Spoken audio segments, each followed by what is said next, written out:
Et on le voit avec ces scènes d'exécution, encore une fois, si vous nous rejoignez, stupéfiantes. Et ce qui est frappant dans ces scènes d'exécution aussi, là on n'a pas le son, on va en revoir une ou deux images, c'est qu'il y a la foule autour et que la foule acclame. La foule acclame ces exécutions sommaires, ces exécutions sans jugement, sans procès, où c'est la force brute qui s'exprime. Je voudrais poser une question à Vincent. Quand vous voyez ces scènes, Vincent, est-ce que vous vous dites, on s'est un peu payé de mots quand on a cru que on allait avancer phase 1, phase 2 à Gaza?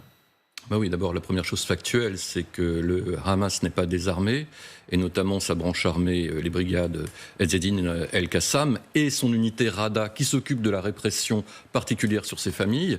Concernant ces familles, ces différentes familles, ces clans, des familles très puissantes qui représentent à peu près 30% de la population, qui mettent en coupe réglée les opérations de contrebande, alors généralement qui s'allient avec le Hamas. Hein. Il y a un gentleman agreement entre tous ces gens-là. Comme ça se rétrécit et comme ça va être remis en coupe réglée, donc en fait là on assiste à à une espèce de remise, d'organisation à la fois politique, militaire et économique. Non, la faute originelle, c'est d'avoir négocié le plan de paix avec le Hamas.